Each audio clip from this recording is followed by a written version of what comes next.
Hola, buenas tardes a todos.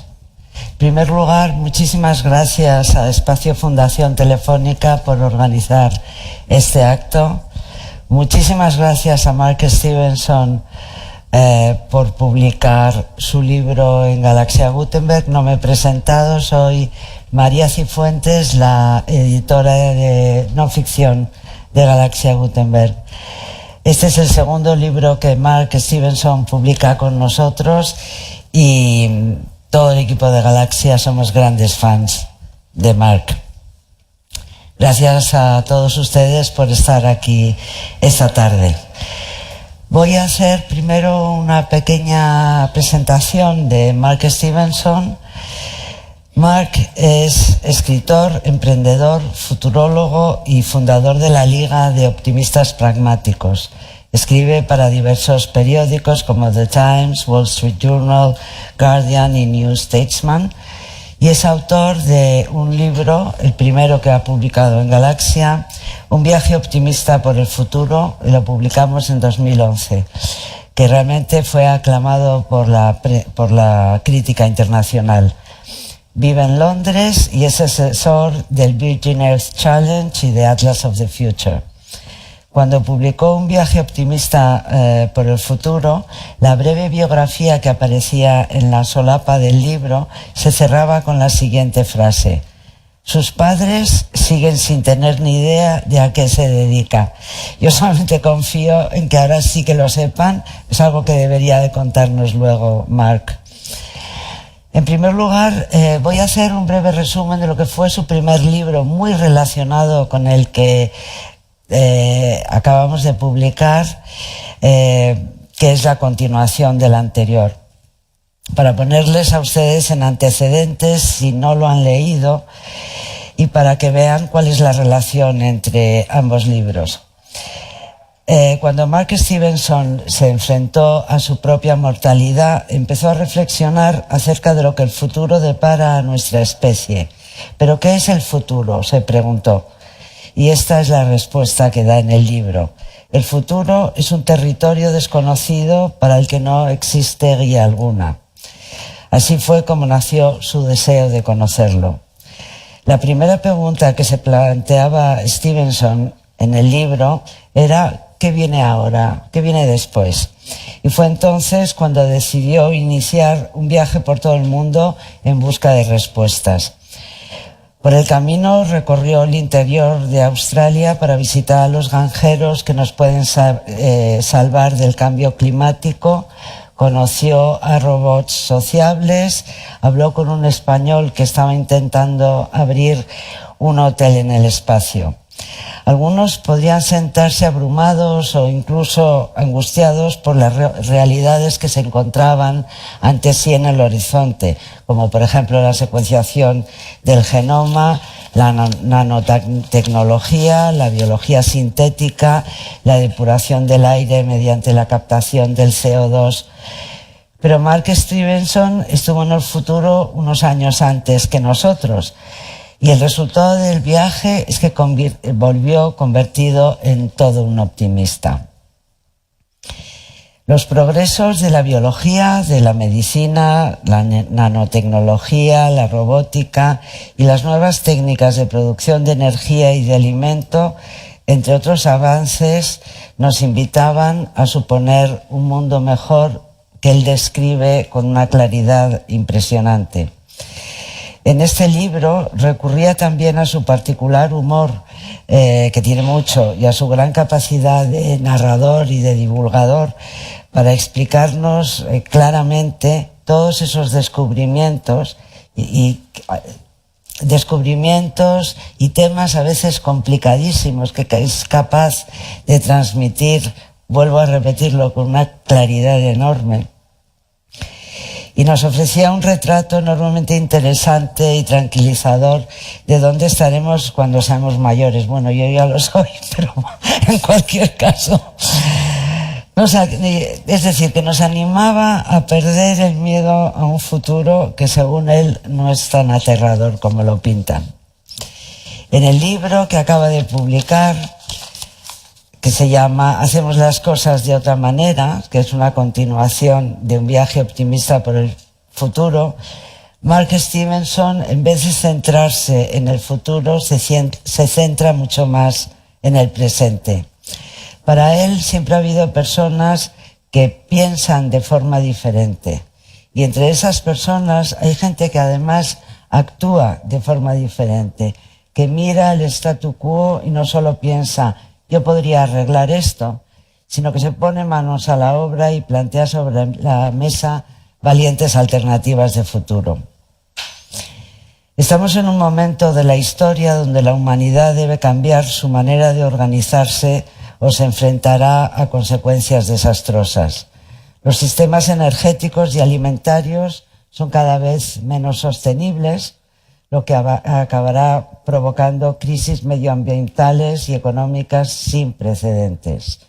La desigualdad es cada vez mayor.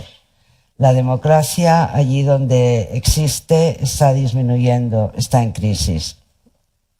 Los sistemas sanitarios son increíblemente caros y acaban centrándose en curar a los que están ya enfermos en vez de invertir en prevención de enfermedades. Y los métodos educativos siguen estancados en el siglo pasado. Está claro pues que nuestros sistemas están fallando. Los viejos modelos educativos, sanitarios, gubernativos, alimentarios y energéticos chirrían ante el peso de los desafíos modernos. Necesitamos nuevos enfoques y en este libro Mark Stevenson emprende un viaje a través de 4 continentes para buscarlos. Se centra en innovadores que remodelan el sistema educativo, prueban nuevas formas de gobierno, reforman el mundo de la sanidad y de los medicamentos, vuelven a impulsar las ciudades y cambian nuestra manera de pensar sobre cómo deben ser y cómo debemos producir los alimentos y la energía que consumimos. Y el criterio que Mark Stevenson utiliza para incluir a estos innovadores en el libro es que sus ideas estén teniendo ya éxito en el mundo real. La idea central del libro de Stevenson es que hay gente corriente que a veces puede conseguir importantes innovaciones que se les escapan a los expertos, fundamentalmente consiguiendo que diferentes personas trabajen y piensen en común para desarrollar sus ideas. El capítulo tiene 13 libros fascinantes que yo creo que Mark va a desarrollar mucho mejor que yo. Hay un ingeniero de Boston que dejó su trabajo para encontrar una cura para la enfermedad genética de su hermano y que acabó inventando una red sanitaria llevada por los propios pacientes enormemente eficiente. Hay un matemático indio que está revolucionando la investigación y el descubrimiento de nuevos fármacos para la tuberculosis, construyendo modelos de cuerpos virtuales en los que testar la cura. Hay una científica agraria que encuentra soluciones en la India a los problemas que conlleva la revolución verde a través de un sistema más intensivo en trabajo, pero menos en regadío, que consigue altísimos rendimientos en el cultivo de arroz. Hay un alcalde austriaco que ha conseguido que, contando con lo que tenía a mano, que eran árboles, su pueblo no solo sea autosuficiente en energía, sino muchísimo más próspero. Hay también un inventor inglés que ha creado un motor de aire líquido que podría ser el posible combustible del futuro. Hay una ciudad, como es Detroit, que ha ido de la ruina total al desarrollo verde, reinventando los huertos ecológicos urbanos. Hay un emprendedor social brasileño cuya ciudad es pionera en la presupuestación participativa, en la que los ciudadanos deciden el gasto público a través de democracia interna. Y hay finalmente un colegio en Estados Unidos, en Lincoln, que ha pasado del fracaso escolar a la excelencia gracias al método de un profesor que no es ni tradicional ni progresista, simplemente es eficaz. Todos ellos, toda esta gente sobre la que habla Mark Stevenson, hacen las cosas de otra manera y nos enseñan a reiniciar el mundo. Y ya para terminar, solamente darles mi opinión sobre el libro. Es un libro enormemente innovador en sí mismo, que demuestra que hay detrás un gran luchador, un optimista pragmático, porque plantean los problemas que existen, no los niega, los encara y lucha por encontrar a gente que plantea soluciones a todos ellos. Es un libro en el que he tenido la sensación de aprender muchísimas cosas nuevas relacionadas con todos estos problemas que he mencionado antes y a los que nos enfrentamos día a día. Realmente no me ha podido interesar más, no lo digo como editora solamente, sino como lectora, y les invito con gran entusiasmo a que lo lean y sobre todo a escuchar ahora a su autor, Mark Stevenson. Muchas gracias.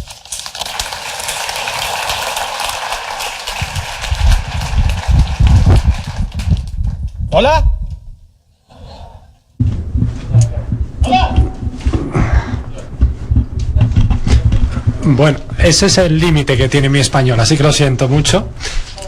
Antes de empezar, me gustaría que dierais un fuerte aplauso a los traductores. Tienen un trabajo duro, así que un aplauso para Diego y para esta chica que tiene un trabajo también muy difícil. So, I'm going to start with Voy a empezar hablando de un dato, de un hecho que descubrí recientemente. Una lata que fue inventada en 1772, pero el abrelatas no se inventó hasta 1855. Y yo creo que esto es algo interesante. Es interesante, dice mucho sobre los seres humanos y sobre cómo pensamos en los problemas. Y volveré más adelante sobre este tema. La gente me llama futurólogo o futurista y odio esa definición. Está asociado con la predicción. Los seres humanos somos muy malos a la hora de predecir el futuro por dos razones fundamentalmente. La primera es que todos tenemos prejuicios, todos predecimos las cosas desde el punto de vista que tenemos ahora mismo sobre cómo vemos las cosas. También predecimos la tecnología muy mal, internet, todas estas cosas. Es fácil de predecir, pues yo que sé, el correo electrónico, pero no las redes sociales, etcétera. Somos muy malos a la hora de predecir las cosas. Lo que sí que hago, yo trabajo con una organización que dirige, se llama Atlas del Futuro, Atlas of the Future, presidida por una mujer que está ahí, y trata de contar una historia distinta del futuro, que nosotros nos eduquemos sobre cuáles son las preguntas que nos está planteando el futuro y cómo responderlas de la forma más adecuada, de una forma que seamos más equitativos, más humanos y más sostenibles. Y como parte de ese trabajo también escribo libros, y como soy un futurista, evidentemente voy a hablar también citas, voy a dar de mi tercer libro, que todavía no he escrito, evidentemente. Voy a hablar fundamentalmente de lo bueno, lo feo y lo malo del futuro. Voy a empezar con lo malo, sobre todo porque quiero terminar con algo positivo, con un poco optimista. Quiero que sea una charla que recordéis con cariño, así que si acabara con lo malo vais a terminar muy tristes, pero si realmente resistís estos primeros minutos, que van a ser un poco de malas noticias, luego va a mejorar. La mala noticia es que todo está roto, todo está mal. La democracia está rota. La democracia está rota. Esto es la democracia en mi país en el siglo XIX, y esto es en 2017. En el mismo tiempo los ordenadores han pasado de aquí a aquí. Y sin embargo seguimos utilizando formas de gobernarnos del siglo XVIII en un mundo donde la tecnología y las sociedades han cambiado por completo, y esa es una de las razones por las que la democracia está en retirada, porque ya no es adecuada para su propósito. El Economist nos da informes sobre lo mal que van las cosas cada año. Si lees ese informe cada año, te vas encontrando que, por ejemplo, solo el 4,5% de la gente vive en una democracia plena, solo el 4,5%, incluso esos realmente son muy malos a la hora de democratizar las cosas, no se les da muy bien. La Transparencia Internacional nos dice, por ejemplo, que el 79% de la población mundial, 6.000 millones, viven en países que tienen graves problemas de corrupción, y nos dicen que la democracia trata de representarnos. Pero este es una persona que vino, Olivio Druta, que es alcalde de Porto Alegre, que dice: nosotros no estamos en un sistema que nos representa, sino que nos sustituye, que nos reemplaza. Nosotros votamos y ellos nos reemplazan a nosotros y hacen cosas que ni siquiera hemos votado nosotros. Y eso no tiene sentido ya en el mundo actual. Así que la democracia, tal y como la definimos nosotros, o tal y como la vemos ahora mismo, no es buena, no democratiza gran cosa, ¿no? La salud, las oportunidades, la educación, nada de eso. Así que lo que defendemos como democracia no es en realidad una democracia funcional. Así que acabamos con gente que vota por romper con todo eso. Por eso tenemos ahora mismo el Brexit en mi país, o acabamos con gente que vota a este señor. Esto es la gente votando para acabar con un sistema. No creen que sea reformar ni nada, quieren destruir el sistema.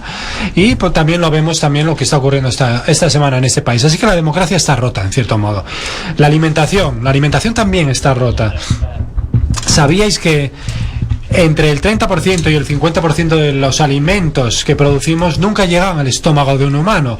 Se malgastan entre el campo y los establecimientos y las tiendas. Esto es un problema que ocurre sobre todo en las economías desarrolladas. ¿Y por qué ocurre esto? Porque no tenemos suficientes refrigeradores. La comida se estropea antes de llegar al mercado. Al mismo tiempo, el sistema agrícola que tenemos está poniendo en escasez de agua a la mitad de la población mundial debido a las necesidades que tenemos de cultivo, de agua para los cultivos. Y que queremos tener buen rendimiento, pero solo tenemos buen rendimiento si les damos muchos fertilizantes, mucha agua, y por desgracia, si hacemos demasiado, eso empezamos a destruir ese suelo. Y ahora mismo la erosión del suelo en Estados Unidos es de 17 toneladas por hectárea y por año. Un coste de unos 44.000 millones de dólares al año para esa economía de Estados Unidos.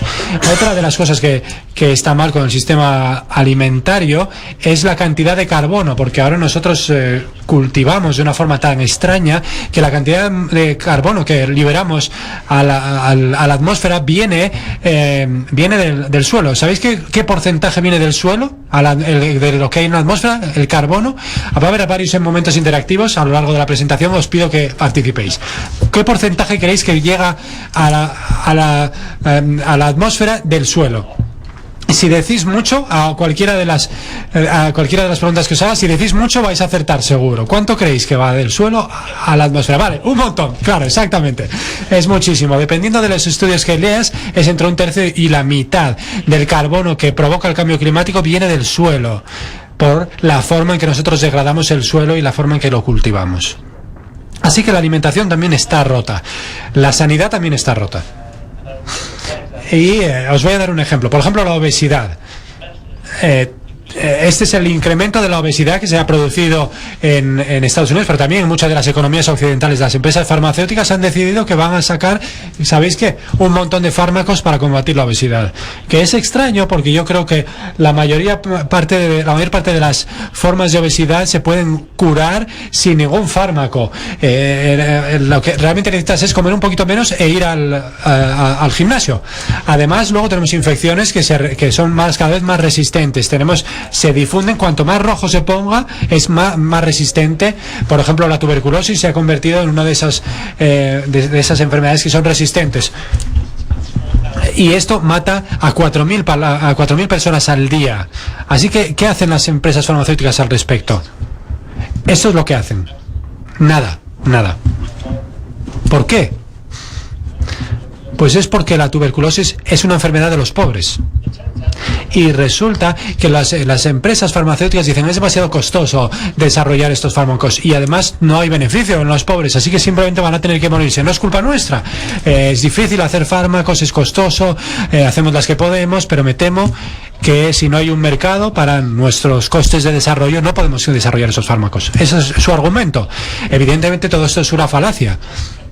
las empresas farmacéuticas se han vuelto muy ineficientes. Son los fármacos por cada 1.000 millones de dólares que se desarrollan, y vemos que se está reduciendo, se está volviendo cada vez menos y menos eficiente a medida que se desarrollan las empresas farmacéuticas. ¿Por qué? Porque se han hecho ricas con los beneficios, tienen mucho dinero y no innovan porque ya no les hace falta. Y eso significa a día de hoy que ellos dicen que cuesta 2.600 millones de dólares desarrollar un fármaco. La tasa de éxito, dicen, compuesta es el 0,02%. Este es un mundo que dice: si eres un americano te vamos a ayudar a hacerte gordo con Coca-Cola y con un montón de cosas, y luego vamos a tener un fármaco para ti, pero si eres un africano pobre vas a tener que morir, lo sentimos. Este sistema está roto en este sentido. El medio ambiente también está roto, se está rompiendo gracias a lo que le estamos haciendo ahora y a nuestros problemas de sostenibilidad. Una de mis citas favoritas es de un hombre que se llama Johan Rockström, que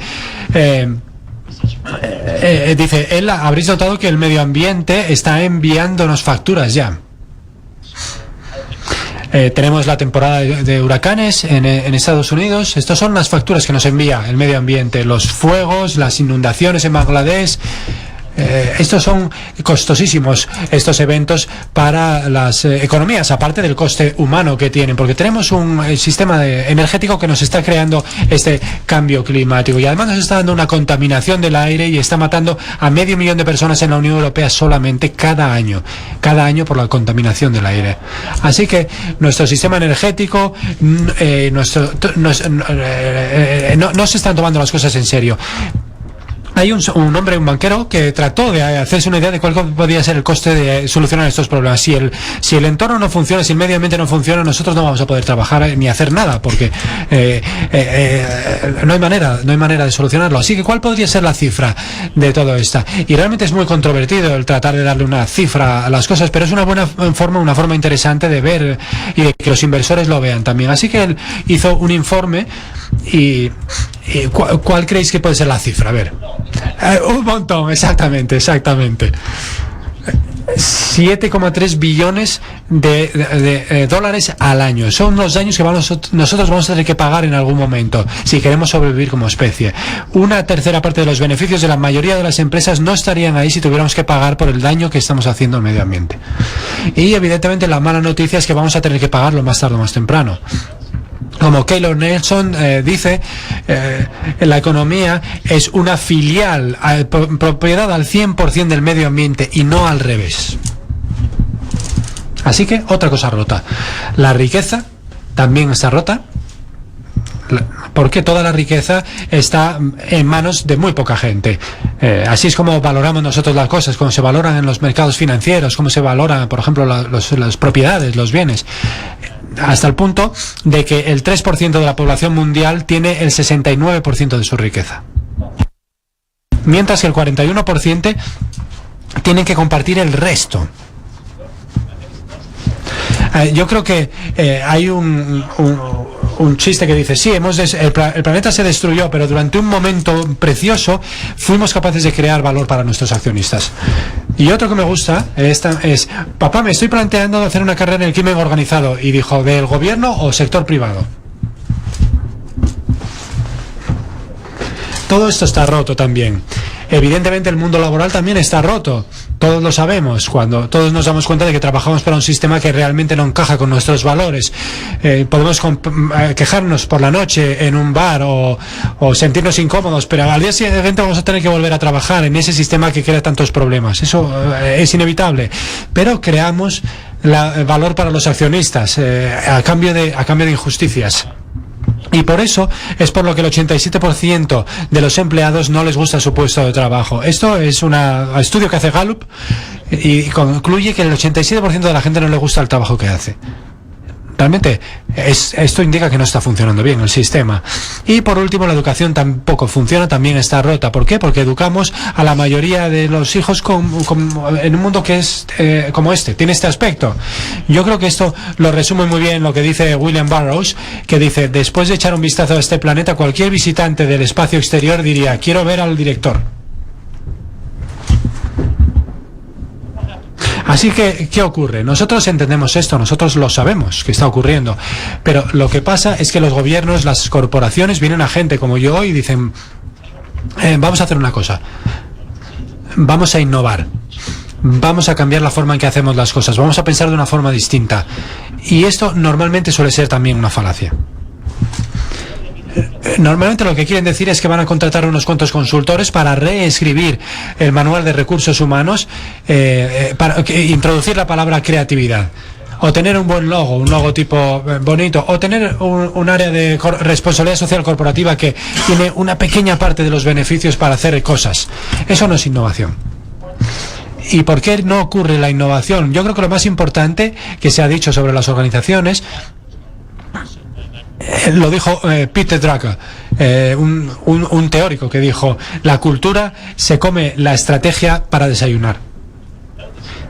Puedes saber todo eso, pero si no estás preparado para cambiar la cultura de la organización, para abordar las cuestiones que el futuro nos está planteando, si no estás preparado para pensar de una forma distinta y liberar a la gente para que piense de forma distinta, en lugar de centrarse solamente en el valor para los accionistas o mantener a un político concreto en el poder, nada va a cambiar. Puedes saber todo esto, pero nada va a cambiar. Hay una cita que yo utilizo mucho que se llama de Upton Sinclair, que de nuevo explica por qué las organizaciones encuentran tan difícil la innovación. Él dice en una de sus novelas: es difícil para un hombre entender algo cuando su salario depende de no entenderlo, de que no lo entienda. Y eso es lo que nos ocurre a la mayoría de nosotros. En algún momento todos trabajamos para el sistema existente y así, si tienes trabajo evidentemente, y al final no te planteas nada. Cuando llega un sistema nuevo y cuestiona todo eso, evidentemente encuentra resistencia. Así que, ¿qué es la innovación? La innovación es la cultura de preguntar las grandes preguntas, las preguntas correctas, las preguntas de cómo hacemos el mundo más sostenible, más equitativo, humano, justo, feliz. Esta es la parte más deprimente de la presentación, pero no os voy a torturar ahora con la gente que hace las preguntas correctas. Yo simplemente os voy a decir que podemos arreglarlo todo esto. No todo es oscuro. Eleanor Roosevelt dijo: el futuro pertenece a aquellos que creen en la belleza de sus sueños.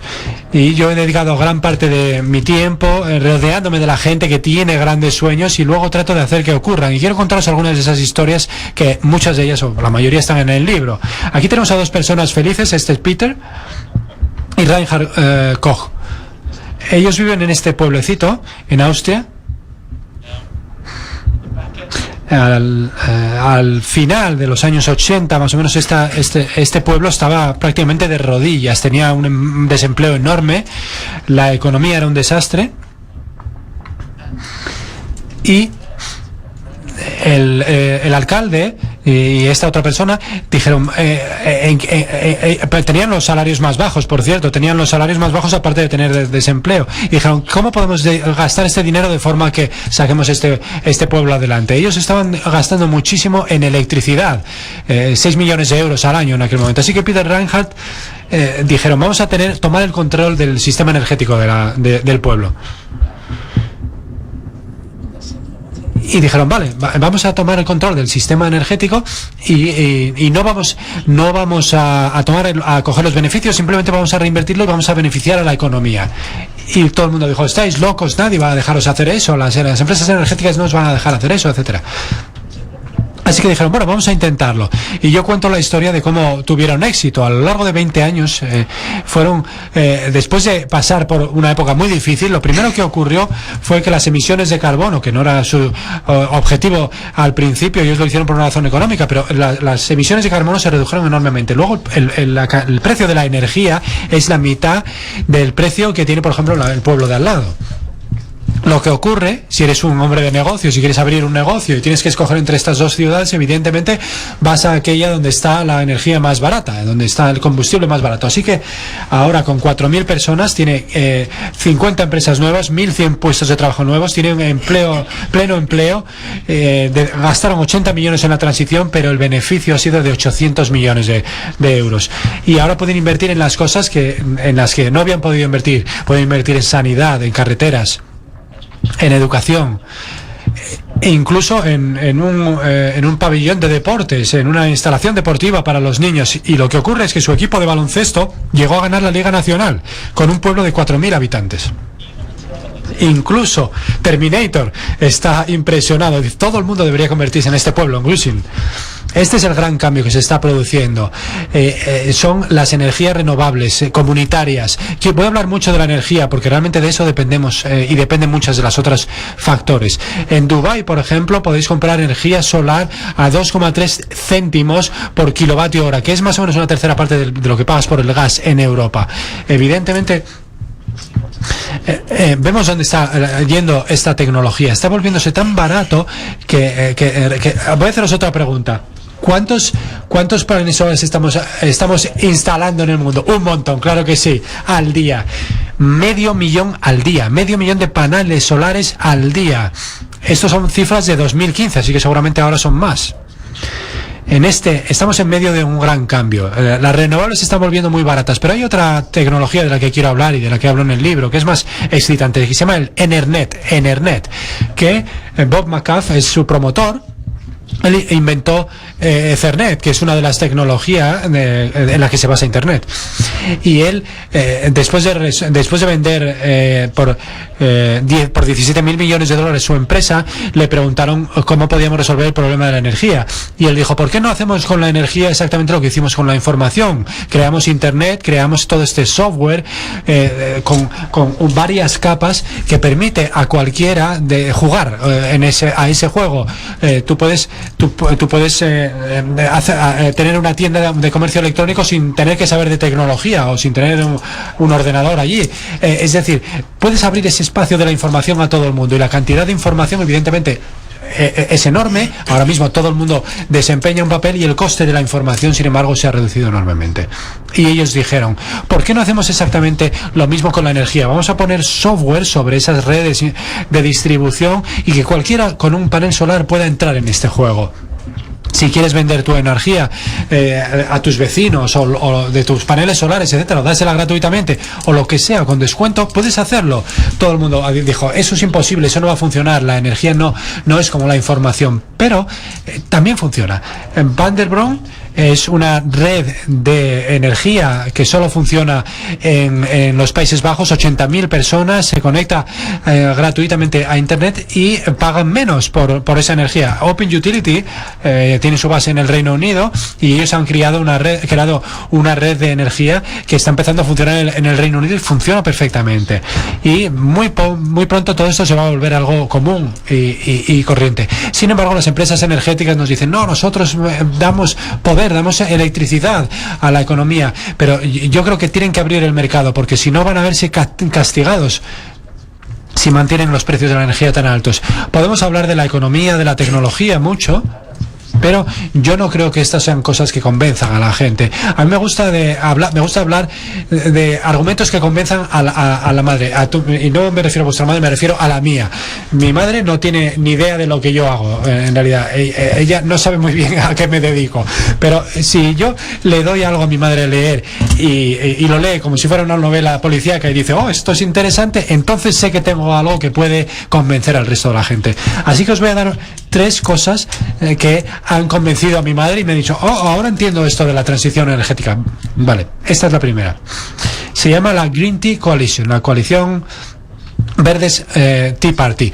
Son miembros de los Verdes y miembros de la Tea Party de Estados Unidos, que forman una coalición a día de hoy en Estados Unidos. Realmente es difícil plantearse, concebir esto. Normalmente es generalmente izquierdistas, medioambientalistas o naturalistas, gente que abraza los árboles, etcétera, etcétera, con la gente que defiende el tráfico la venta de armas, etcétera, etcétera, gente muy de derechas.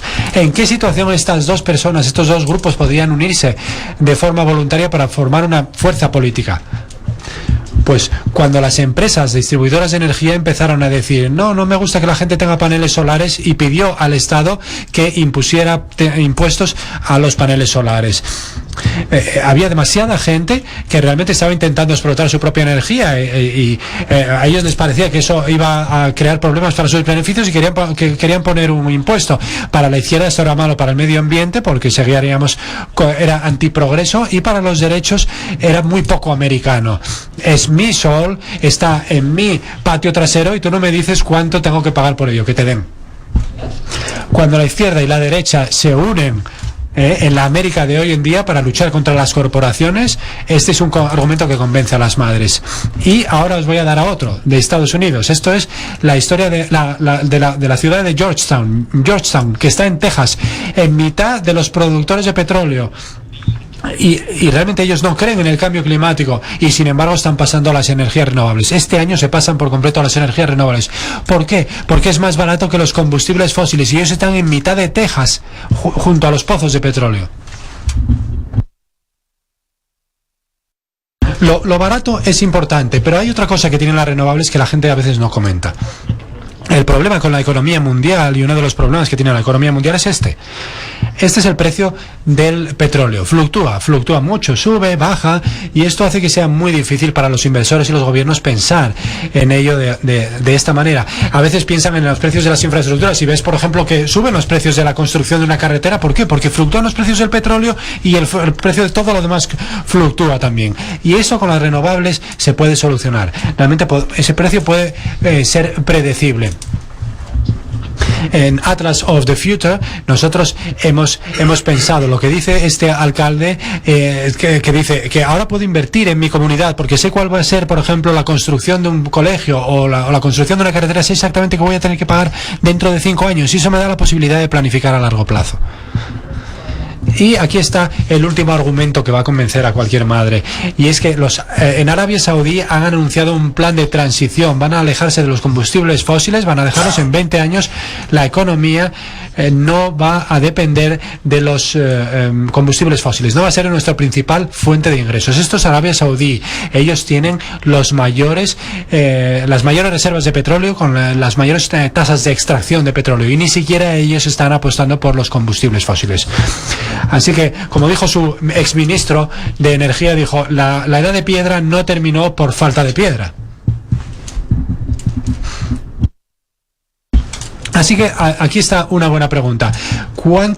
¿Qué parte del mundo creéis qué parte del mundo no funciona con energías renovables? O funciona, perdón, con energías renovables, pero esta vez no es un montón. ¿Qué porcentaje? ¿1%? 1%. Eso es muy pesimista. 12%. Vale, muy bien. Depende a quién preguntemos. Si preguntamos, por ejemplo, a British Petroleum, por ejemplo, la principal empresa de combustibles fósiles del Reino Unido, ellos te van a decir 9%, algo así. Ese es uno de sus argumentos en contra de las renovables. Si le preguntas a la industria de las renovables, es el 24%. La cifra real más bien estará en torno al 18%, que es lo que dice el Banco Mundial. Más o menos nos dan una visión más equitativa, ¿no? Menos sesgada. Y realmente estamos hablando de una quinta parte del mundo que funciona con energías renovables. En España lo hacéis mucho mejor, un 36%. El 36% de la energía en España viene de fuentes que no liberan carbono. No incluye la nuclear, creo que ha dicho. Es una tercera parte de la energía y esto está cada vez más rápido. Así que, ¿qué hacen los países inteligentes cuando ven esta revolución? Los países inteligentes como China, por ejemplo, están comprando todas las redes que hay por el mundo, porque saben que Ethernet va a ser muy importante, y ellos están vendiendo los paneles solares para conectarnos, así que van a ser dominantes en los paneles solares. Esto es muy inteligente. ¿Qué hacen los países estúpidos? Exactamente esto. Volver al carbón. Donald Trump dice que el carbón es mucho mejor. En Estados Unidos hay más gente trabajando en la energía solar que en el carbón. Todo el mundo está apostando por las energías renovables, y esto es una tontería. Esto es un nivel superior de tontería lo que han hecho, lo que está haciendo Trump con la energía. Hay hay una ciudad en Brasil a la que yo viajé, y yo tomé 2 fotografías. En las favelas. En la favela no hay un sistema oficial de energía, así que ellos hackean el sistema. Es bastante peligroso. Ellos crean sus propias luces y se conectan ilegalmente. Pero dentro de 10 años, esa energía va a funcionar con las energías renovables y con la energía que va a producir la propia gente. Eso va a cambiar la economía de la favela, la economía de la ciudad y la economía de la nación como consecuencia. Así que es algo muy positivo para sacar a la gente de la pobreza. Cuando democratizamos y distribuimos la energía, reducimos su coste, ¿sabéis lo que pasa? Muchas cosas más mejoran detrás. Pero yo no fui a Brasil para mirar a la energía, sino para revisar un poco la democracia participativa. Ellos tienen un problema enorme con la corrupción. Pero hay cosas interesantes en la política local. Hay una idea de la política participativa, de la democracia participativa. Ellos distribuyen los presupuestos y preguntan a la gente en qué quiere que gastemos el dinero este año, en gran parte de ese dinero. Si haces esto 1 o 2 veces, no marca una diferencia. La gente no le da igual, pero si sigues haciéndolo durante 10 o 15 años, el resultado de hacer todo esto son extraordinarios. Estos son los resultados. La pobreza cae porque resulta que la gente, sobre todo la gente marginalizada, está mucho mejor, sabe mucho mejor dónde se debería gastar el dinero para mejorar su vida. Lo saben mucho mejor que los funcionarios y mucho mejor que los políticos. Ellos están ahí, en la brecha, digamos. La confianza en la política y en los gobiernos se incrementa, que siempre es algo bueno. ¿Quién confía en el gobierno? En los políticos. ¿Quién confía? Levantad la mano, por favor. Nadie, prácticamente nadie de nosotros. Un sistema en el que puede incrementarse la confianza en los políticos parece algo increíble, pero es bueno. Si realmente nos preguntan cómo quieren que gastemos el dinero, evidentemente vamos a creer más en ello.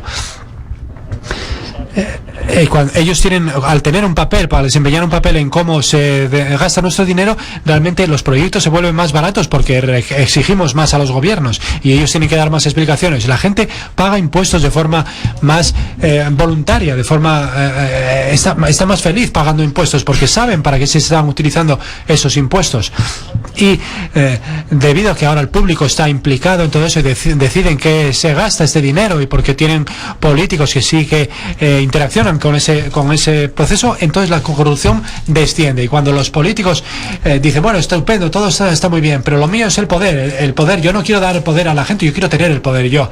Pues resulta que si uno es un político que decide que va a alentar la participación de la población en el presupuesto y en la democracia, al final tienes un incremento en las próximas elecciones de la popularidad del 10%, de 10 puntos. Subes 10 puntos, o sea que es bueno para todo el mundo. Y eso, con la tecnología que tenemos ahora mismo, podemos empezar a desarrollar este modelo de democracia participativa y decidir cómo gastamos nuestro dinero en todo el mundo. Hay ahora mismo 2.000 proyectos en todo el mundo que están rigiéndose por este principio. ¿Qué pasa con el tema del problema alimentario? Estas son 2 fotografías que tomé cuando estaba en el norte de la India, en una provincia que se llama Karachi. Esta es una persona que aparece en el libro, es un genio, la verdad, y está en 2 campos que están muy cerca. Bueno, tomé estas fotografías. Bueno, el tiempo que tardo en ir de un sitio a otro es cuando tomé las fotografías. Aquí se ve que el cultivo le llega hasta las rodillas y en el cultivo que hay al lado le sobrepasa la cintura. Este campo tiene entre 2 y 3 veces el rendimiento del otro. Entonces este agricultor está utilizando riego, está utilizando fertilizantes, está utilizando semillas modificadas genéticamente, está utilizando pesticidas. No, simplemente está plantando las semillas con un patrón un poquito diferente. No se está limitando a tirarlas, sino que las está plantando de forma precisa y está utilizando, digamos, un sistema de crecimiento un poquito diferente. Y de repente el rendimiento se multiplica por 2 o por 3. Esta es la ciencia de la agroecología. Esta es la ciencia en la que entendemos cómo la naturaleza es tan buena a la hora de hacer crecer las cosas. La naturaleza es muy sabia. Lo que hacen muchos agricultores es intentar suprimir a la naturaleza del proceso. Y esto es un gran error. Muchas veces intentamos utilizar todos los pesticidas, intentamos aumentar los rendimientos con fertilizantes, intentamos hacer que el cultivo crezca rápido echándole mucha agua. Y bueno, no tiene por qué no funcionar, pero tenemos este problema de sostenibilidad, es que es muy caro. Se puede tener el mismo rendimiento utilizando la agroecología. Y bueno, en el libro tengo estos resultados de la parte occidental de África, donde se ha pasado de los sistemas antiguos a los sistemas nuevos, y la línea azul es donde solían estar en términos de rendimiento y la línea verde es donde están llegando en este momento. Y esto es algo estupendo porque nos permite tener un sistema agrícola que no tiene un problema de sostenibilidad. Y lo que es más importante es que nos ayuda a vivir y ayuda a que los agricultores pobres puedan salir de esta pobreza, porque tienen un rendimiento entre 2 y 3 veces mayor, entonces tienen más dinero, pueden enviar a sus hijos a la escuela, las mujeres incluso embarazadas pueden trabajar allí, entonces están protegidas, digamos, en caso de una cosecha mala porque tienen dinero en el banco. Entonces esto es un elemento fundamental. Ahora mismo el 56% de la producción agrícola mundial está a cargo de unas 500 millones de familias y podemos ayudar a que esta gente salga de la pobreza mediante esos sistemas. Y también, bueno, vamos a hablar otra vez del problema de la refrigeración que hemos comentado antes. Este es Peter, y hace algunos años Peter Demon llegó a su cobertizo, cogió su cortacésped y utilizó un motor con aire líquido. Esto es algo que dices, qué maravilla. Algunos coches, de hecho, están intentando desarrollar este sistema. No es algo contaminante. Y bueno, en este caso la potencia no era lo más importante, porque un motor de aire líquido funciona a menos 195 grados centígrados, lo cual significa que tenemos refrigeración gratis. Es una cosa impresionante. Entonces ahora mismo en el Reino Unido los supermercados están sustituyendo la unidad de refrigeración que solía tener esta estructura con estos motores, y lo que es más importante es que esta tecnología ofrece un sistema de refrigeración no tóxico y fácilmente desarrollable, porque se puede conseguir aire líquido en cualquier lugar y se puede hacer de forma no demasiado complicada para obtener energía renovable. Hemos hablado del problema de los medicamentos también. Estos son 3 genios. Este es Samir, Anshi y Rohit. Samir es un científico hindú que dice: estoy harto de este mercado de desarrollo de las medicinas. Hay 400.000 personas que mueren de tuberculosis. Tenemos que encontrar una mejor manera de controlarla. Y se plantea esta pregunta. Dice: ¿por qué no hacemos medicamentos de la misma manera que hacemos aviones o hacemos coches? Primero lo analizamos con un ordenador y después lo hacemos. Lo ponemos en el mundo real. Digamos, bueno, este es el motivo por el que no se hacen muchas veces. Y cuando se quiere hacer algo con un ordenador, hay que simular el entorno en el que va a funcionar el medicamento. Entonces, si queremos simular un avión, tenemos que simular las alas, el terreno, todo esto. Pero si queremos simular un medicamento, tenemos que simular la bacteria. Y las bacterias son extremadamente complejas. Si alguno de vosotros sois biólogos, sabéis que la bacteria más sencilla es una pesadilla en términos de complejidad. Entonces hay que tratar de asimilar todo esto, y no es fácil. Entonces la forma en la que se hace es que habrá que leer todos los documentos técnicos sobre tuberculosis. Estamos hablando como de 50.000. Y tendremos que decidir si algunas de estas investigaciones son buenas, tendremos que decidir cuáles lo son y cuáles no. Tendremos que extraer estos datos y después tendremos que unirlos al código genético de la tuberculosis para poder empezar a trabajar en qué gen funciona, en qué circunstancias, dónde funciona el gen, dónde termina el gen, dónde empieza, etcétera. Y es necesario recopilar toda esta información de tal manera que sea comprensible para los ordenadores, para que el ordenador pueda construir esta simulación. Esto es algo muy complicado de hacer. Ninguna institución lo hace. Es demasiado trabajo. De hecho, Samir me dijo: bueno, si intentamos hacerlo en mi laboratorio, tardaríamos 300 años, lo cual es inviable. Pero Anand dice: bueno, ¿por qué no intentamos recopilar toda esta información a través de todo el país? Hay muchísimos estudiantes en el país que nos pueden ayudar. Y el otro compañero le dijo: pero esto es una locura, pero ¿cómo vamos a decírselo a los estudiantes? No van a querer hacer esto, no tienen experiencia, no tienen una formación académica, no saben. Pero crearon un sistema que poco a poco seleccionaba a los mejores estudiantes, todo el mundo podía presentar los resultados y recopilaron toda la información que necesitaban en 4 meses.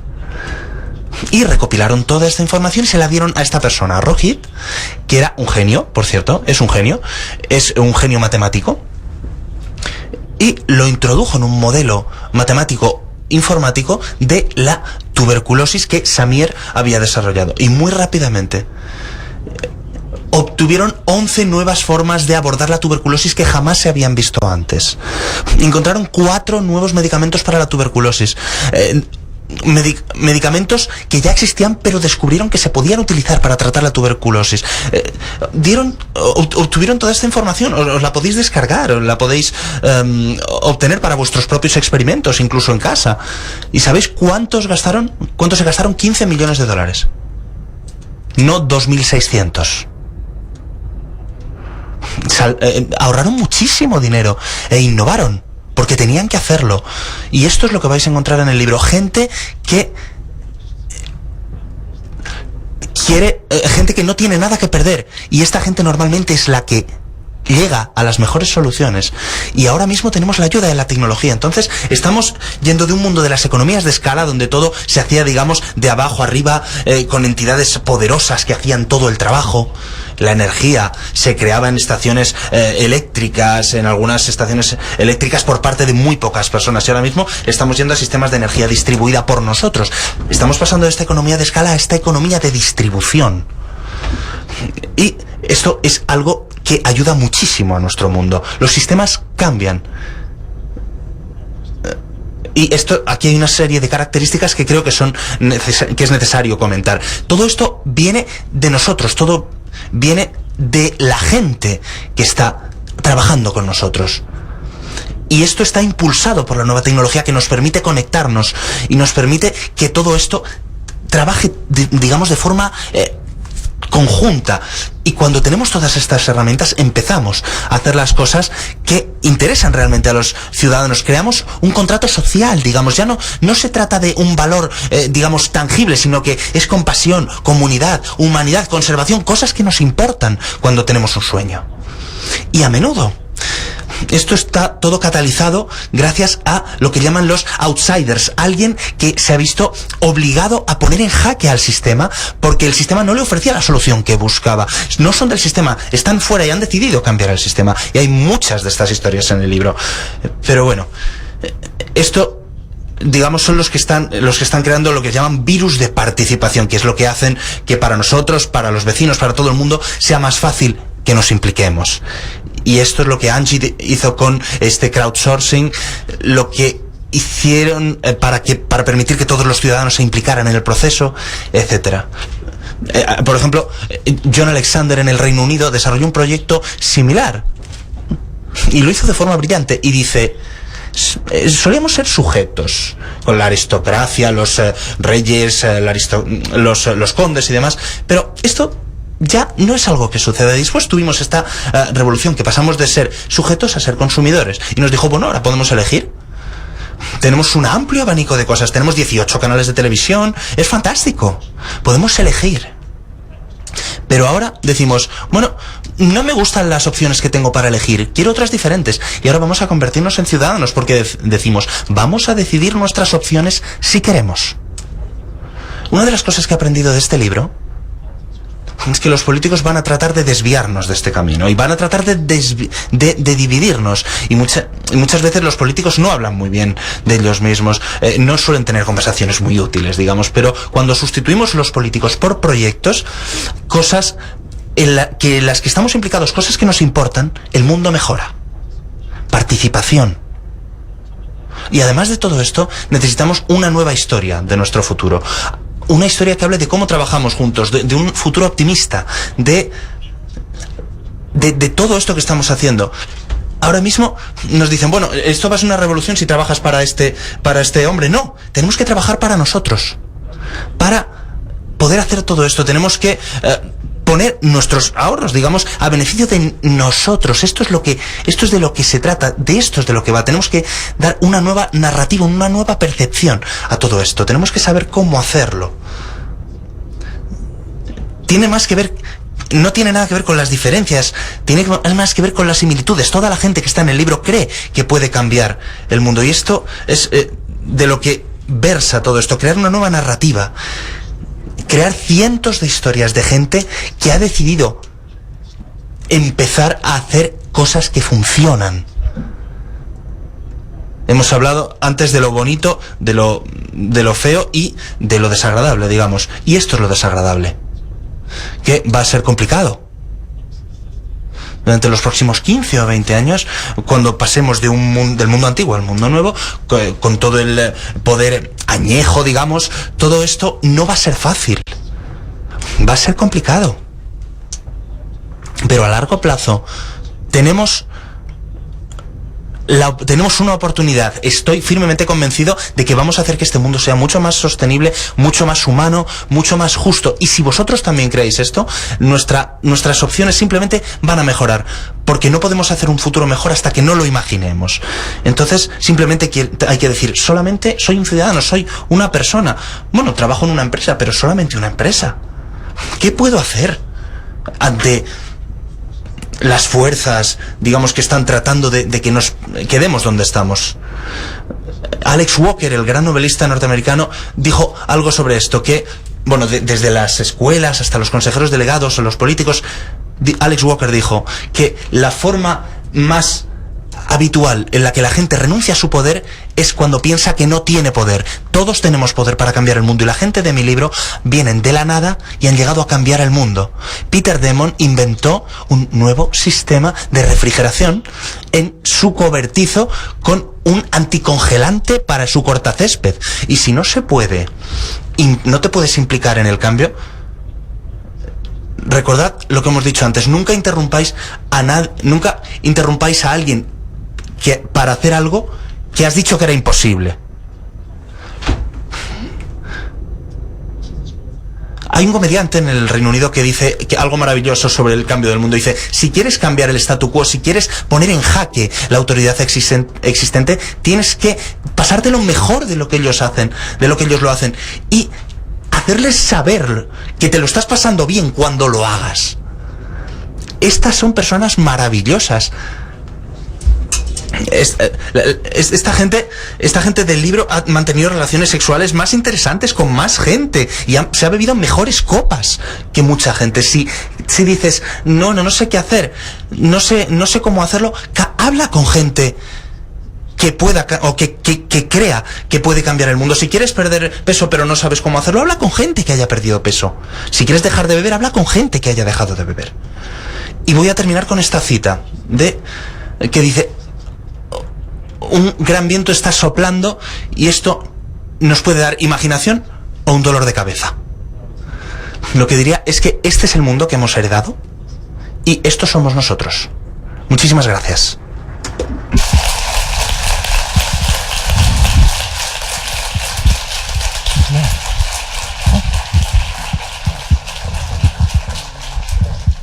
Okay.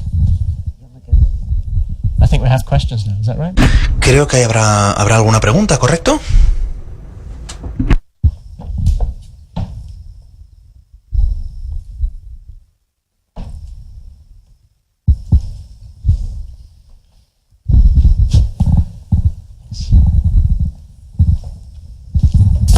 Oops.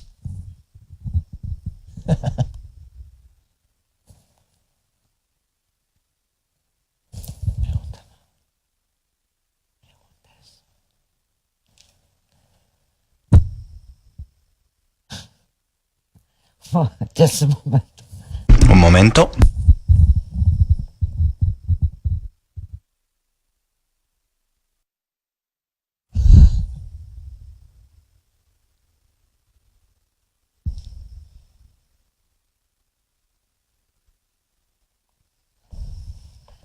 Perdón, ha sido un momento de duda. Van a presentar luego las preguntas que han llegado a través de hashtag, pero si alguno de ustedes quieren hacer ahora una pregunta, no duden en hacerla.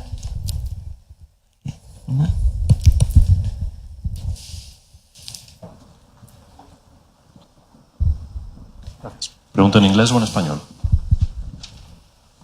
¿Sí? ¿En inglés o en español? Puede ser en español porque hay traducción simultánea. Vale. A ver, desde luego una charla muy optimista. Yo normalmente no suelo ser tan optimista, así que la aprecio mucho. Y cuando estamos hablando de este tipo de innovación como el de la energía eléctrica o las nuevas drogas, lo que olvidamos muchas veces es que esto es posible porque existe ese sistema antiguo que estamos cambiando y que estamos utilizando, nos estamos apoyando en ese sistema.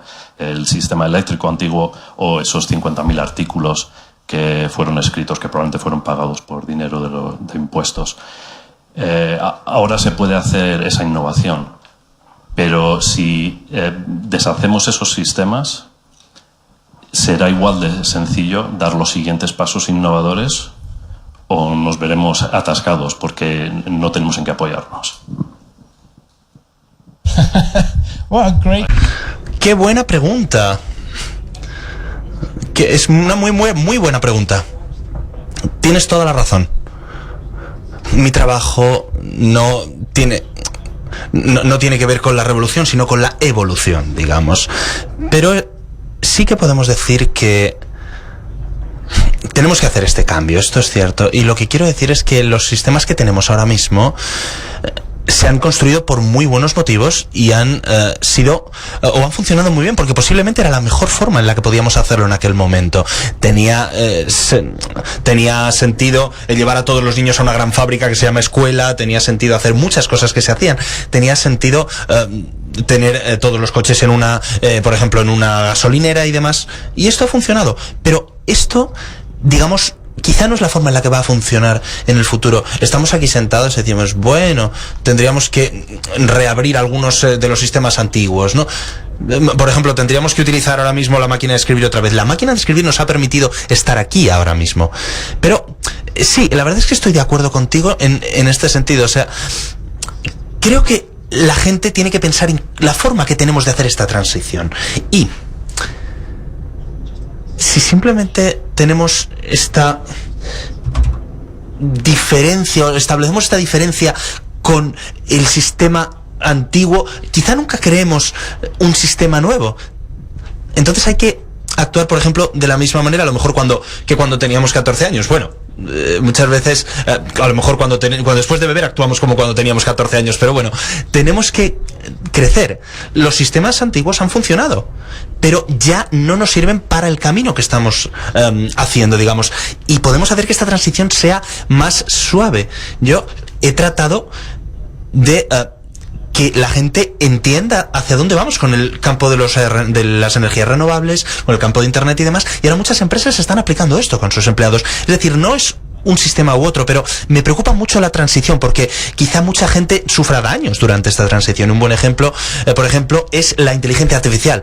Muchos trabajos van a pasar a ser automáticos. El conductor automático, por ejemplo, 3,5 millones de conductores en Estados Unidos pueden verse afectados por todo esto. Las empresas de logística van a pensar en todo esto. Por ejemplo, el sistema educativo norteamericano también está pensando en todo esto. El sistema sanitario en los Estados Unidos se está preparando muchas veces para problemas mentales que ahora mismo ni siquiera contemplamos.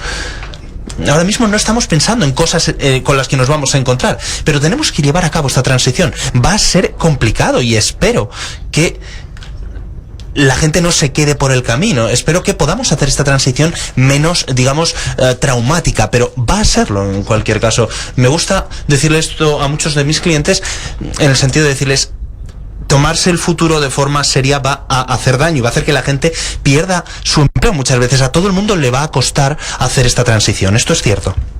Una pregunta más, sí. Por favor, ahí a la derecha.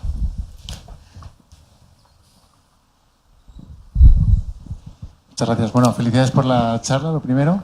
Estabas hablando del impacto que va a tener esta transición en el empleo y en el paro. Entonces, quería saber tu opinión sobre cómo la solución de la renta básica, que puede, a mi imaginación, por ejemplo, es de las pocas soluciones que puede tener, y no sé, seguro que tienes una opinión al respecto.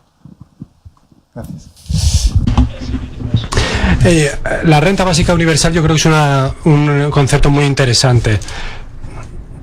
Antes de entrar en eso, una de las cosas que tenemos que hacer es crear una economía en la que haya trabajos que las máquinas no pueden hacer. Yo recopilo, de los últimos 200 años, recopilo titulares que dicen: las máquinas van a hacerse con nuestros trabajos. Uno de mis favoritos es uno que dice, creo que es el The Times en el Reino Unido: el primer ministro debe actuar para parar los microchips que destruyen puestos de trabajo.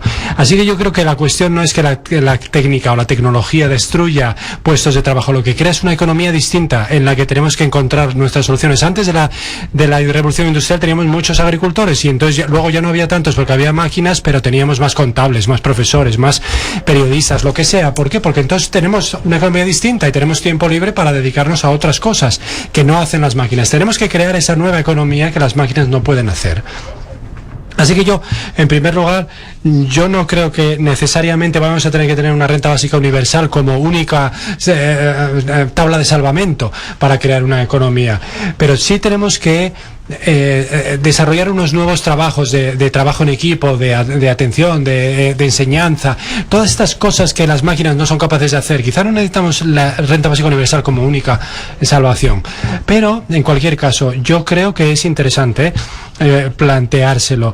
Tenemos este miedo de quedarnos sin un puesto de trabajo, pero sin duda hay algunas naciones que no entienden el futuro, no se están preguntando esa pregunta. Eso se van a encontrar en una situación todavía peor de la que tiene, por ejemplo, España. Tiene tasas de desempleo juvenil enorme porque ha fracasado la economía en muchos sentidos de tener puestos que agregan mucho valor añadido, etcétera. Así que yo no estoy seguro de que la respuesta sea la renta básica universal, pero creo que es una respuesta equivocada a una pregunta equivocada. La cuestión es qué economía tenemos que crear, y tenemos que crear una economía de puestos de trabajo con mayor valor añadido que las máquinas no puedan sustituir, y la educación tiene que dirigirse en esa dirección. Pero no medir las cosas por cifras como hacen las máquinas. Eso lo hacen bien las máquinas. Hay que valorar otras cosas. Realmente es difícil valorar, por ejemplo, la empatía, si es una persona que trabaja bien en equipo, si hace buenas preguntas. Eso no son cosas que examinemos y sí que tenemos que evaluarlas en cierto modo. Estamos planteando las preguntas equivocadas. La renta básica universal es muy interesante, yo no estoy criticándola, tiene mucho que añadir a este argumento, pero creo que hay que aportar otras ideas también, y viene de la idea de que vamos a ser redundantes los seres humanos porque aparecen las máquinas. No es así. Yo creo que en algunos países sí va a ocurrir. Haber naciones enteras que van a acabar así porque no entienden el futuro. Y eso, si eso ocurre, no van a poder permitirse esa renta básica universal de todas formas, así que tampoco. Pero yo puedo cambiar de idea porque realmente no he investigado lo suficiente sobre eso para realmente darte una respuesta totalmente informada. Puede que cambie de idea, te lo garantizo. Sí, por favor.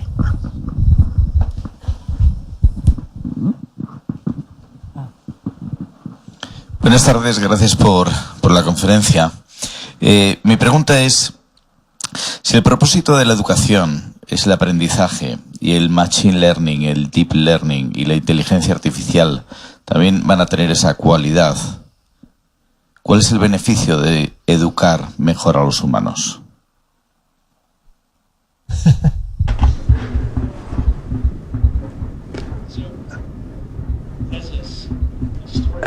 Sí, hay una historia equivocada en la inteligencia artificial, que es que las máquinas van a pensar como nosotros y van a hacer lo que hacemos nosotros. Eso no es así.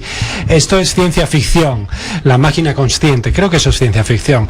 Nosotros no tenemos máquinas conscientes y yo no puedo decir que vamos a llegar a eso pronto, porque ni siquiera sabemos lo que es la conciencia. No somos capaces siquiera de explicarlo, cómo pensamos, nosotros cómo pensamos.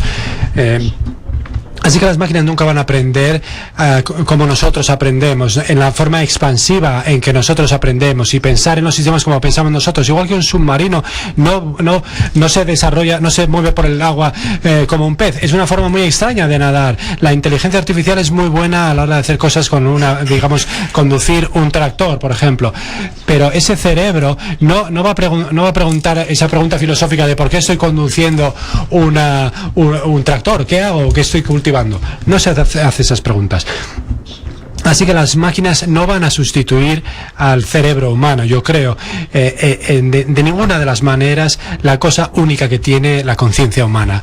Pero la cuestión es que nuestro sistema educativo, en general, tiende a educarnos para hacer o para aprender cosas que les resultan fáciles a las máquinas. Estamos aprendiendo a hacer lo que puede hacer una máquina. Tenemos que empezar a pensar en pensamiento crítico, pensamiento sistemático o sistémico. Así que no me preocupa a mí que las máquinas como Terminator vayan a sustituirnos y sean conscientes y decidan destruirnos. Yo no creo que ocurra eso, no creo que haya un argumento que respalde eso. Pero aunque ocurra, incluso aunque lleguemos al punto de que construir una máquina consciente, que yo creo que está muy lejos, y hablo de inteligencia artificial en mi último libro, pero yo creo que habría mucho beneficio, porque entonces empezaríamos a entender la conciencia, podríamos construir, empezaríamos a entendernos a nosotros mismos, la razón por la que hacemos las cosas tan extrañas que hacemos. Así que ese aprendizaje nos enseñaría a tener una sociedad todavía más consciente y más educada. Así que yo creo que es mi respuesta. Es una pregunta complicada, sin duda.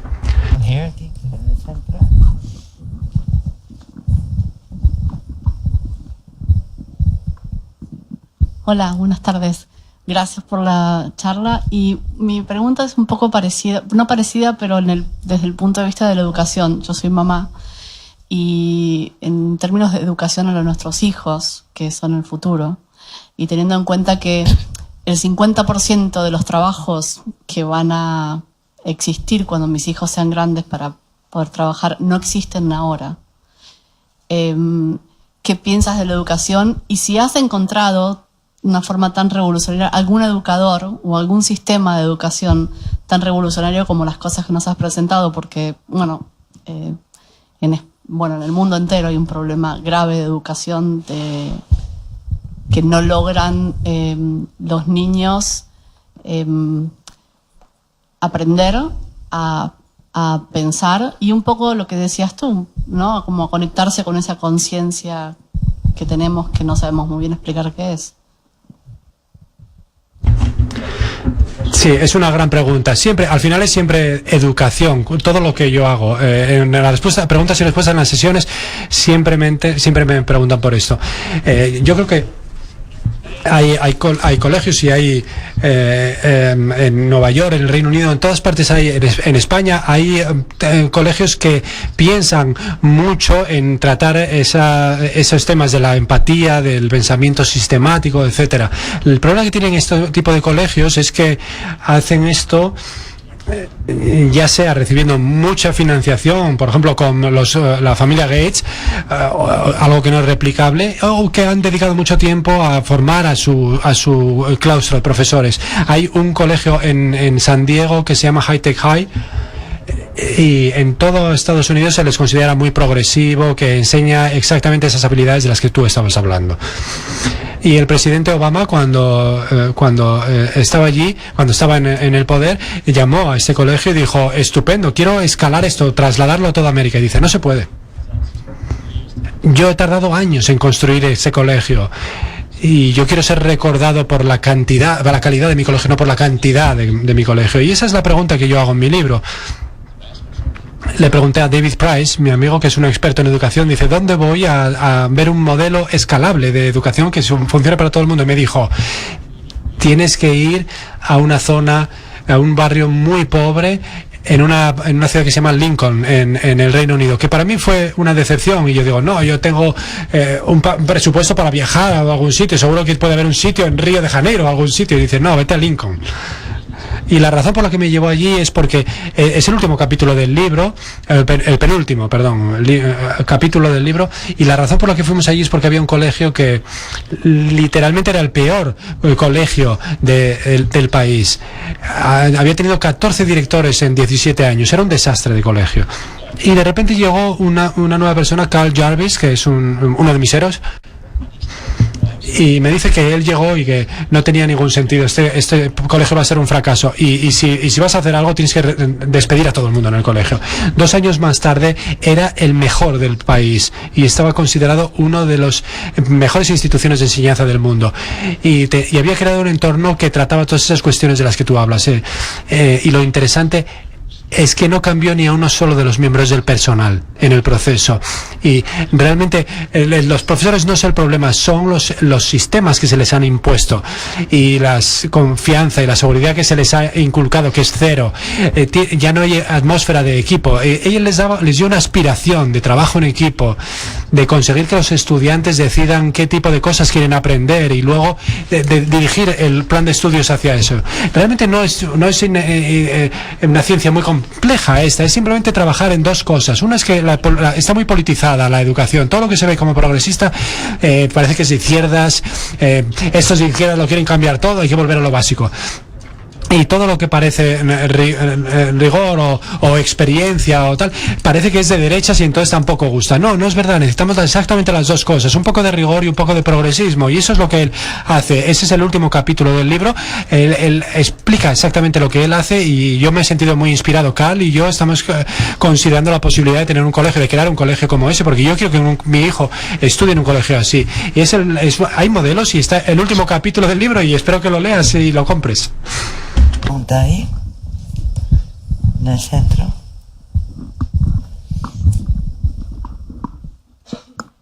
Hi, thanks so much for your amazing... Me encanta tu charla, muchas gracias. ¿Me oyes? Mi cuestión es, cuando hablas de temas de súbditos, consumidores y ciudadanos, en esa evolución que nosotros vemos, yo soy americana y yo lo he visto en las costas de Estados Unidos, yo me pregunto ¿cuál es el aspecto que tiene esa trayectoria para las economías emergentes, los grandes países donde la gente ahora están empezando a hacerse una idea de ese consumismo y a dónde nos dirige eso en el futuro?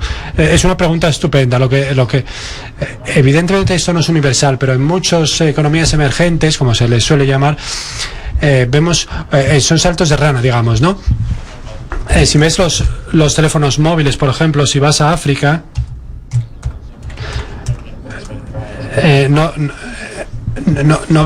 hay cosas que no tienen sentido hacer allí con los teléfonos móviles, por ejemplo.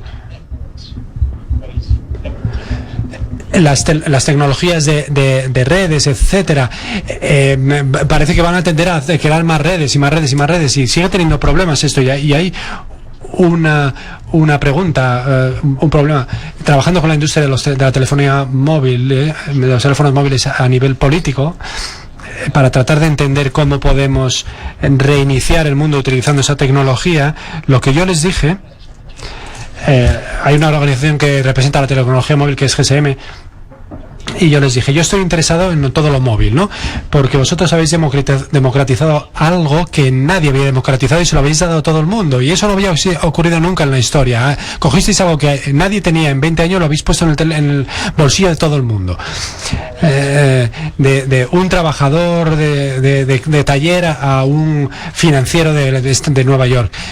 Y esto es algo que ha democratizado el mundo. Podemos aprender de esto, podemos democratizar otras cosas, la riqueza o lo que sea. Y dijeron, vamos a tratar de aplicar eso a otros terrenos, otros problemas. Y estamos creando una organización que va a plantear una serie de preguntas muy interesantes. Preguntas, por ejemplo, como: tú eres de Estados Unidos, ¿cuál habría sido el aspecto de la Constitución de los Estados Unidos si hubieran tenido un teléfono móvil los padres fundadores? Bueno, vamos a hacer esa pregunta. Vamos a preguntar a historiadores, a gente de la tecnología, a la sociedad civil, etcétera, y vamos a escribir esa Constitución. Vamos a ponerlo a prueba, vamos a tratar de hacerlo, porque esto es algo que ha llegado al teléfono, al bolsillo de todo el mundo. Los teléfonos han llegado al bolsillo de todo el mundo. Nosotros seguimos sufriendo de este problema, que seguimos planteándonos la política como se pensaba antiguamente, por partidos políticos, etcétera, etcétera. Hay que repensar la política desde cero. No hay una respuesta sencilla a tu pregunta, pero yo estoy intentando hacer algo al respecto. Esa es la única respuesta que te puedo dar de momento.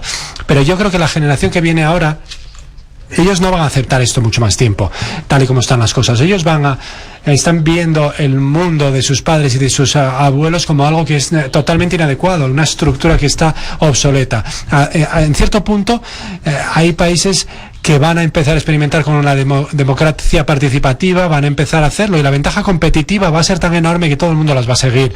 Y probablemente va a ser un pequeño país, yo que sé, algo como Estonia, que está realmente participando mucho con la economía digital y la ciudadanía digital, o puede ser una Ruanda, está haciendo cosas interesantes con eso. Va a ser algo así, y la gente va a decir, oh Dios mío, esto está funcionando, vamos para allá. Y ahora van a estar compitiendo también con nosotros. Yo no sé exactamente cuál es la respuesta a tu pregunta, pero yo creo que vamos a ir viéndolo, y que además yo estoy trabajando sobre ello, sin duda. Una pregunta más. Este señor de... Muy buenas tardes. Felicitarte por la charla, que ha sido increíble, muy inspiradora.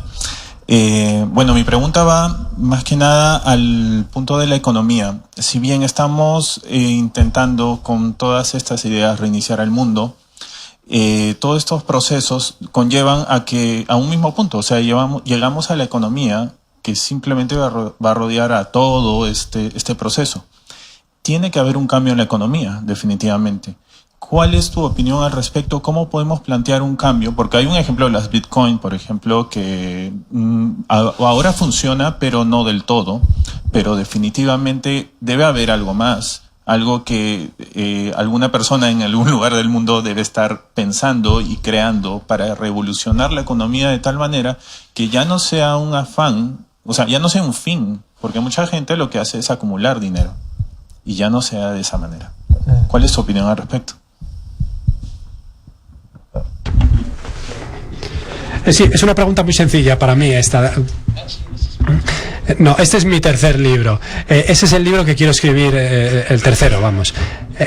Para tratar de responder a tu pregunta, que no hay una respuesta sencilla, evidentemente, vamos a probar con varias cosas. La primera es que, como dices, el modelo económico no valora las mismas cosas que nosotros valoramos. Si miras este libro, una de las cosas que ocurren es que cuando reduces el coste de la energía, reduces el coste de todo lo demás, y además democratizas el coste de la electricidad, no solo la eléctrica, sino de todos. Es el poder lo que realmente estás democratizando, en cierto modo.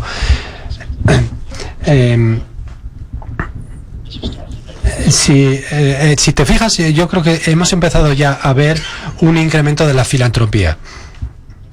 Hay gente rica que está empezando a decir cosas interesantes sobre la injusticia, la desigualdad, el cambio climático. ¿Por qué lo están haciendo? Pues porque se han dado cuenta de que en un futuro en el que la energía va a ser prácticamente gratuita, donde la impresora 3D va a poder imprimir prácticamente todo, donde blockchain puede cambiar y revolucionar el sistema financiero sin tener el elemento de los banqueros, porque los vamos a sustituir por la tecnología. Entonces tu capacidad para tener poder e influencia ahora está mucho más basado más que en la riqueza financiera, en cuestiones más morales. Y yo creo que es un cambio muy interesante el que estamos experimentando. Vamos a tardar 20 o 30 años en llegar allí, pero va a ocurrir. Pero hay un problema fundamental que está en el corazón mismo de la economía, de la democracia, que es cómo concebimos la propiedad.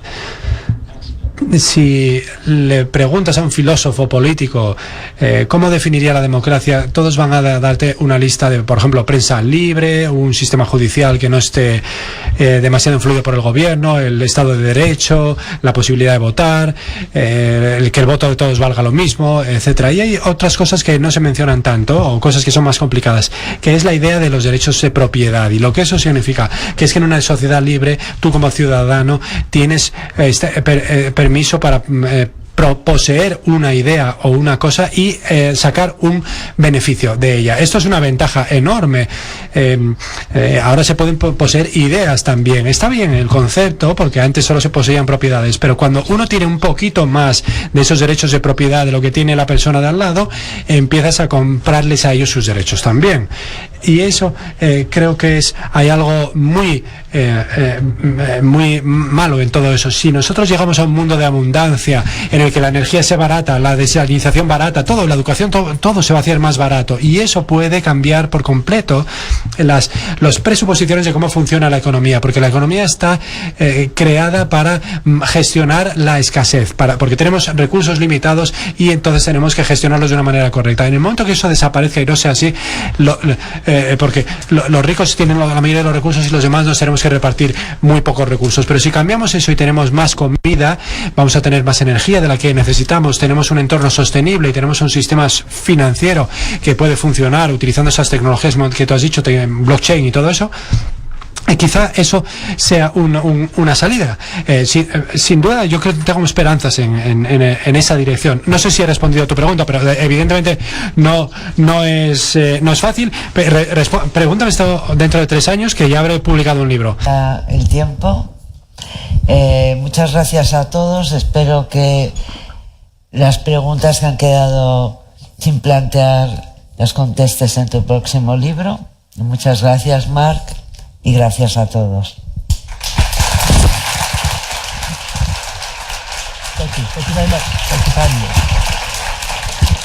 Perdón, se me ha olvidado decir, para quien quiera, se vende el libro de Mark Stevenson fuera, y si quiere que se lo dedique, estará encantado, ¿verdad? Will be happy to sign your book. I will be happy to sign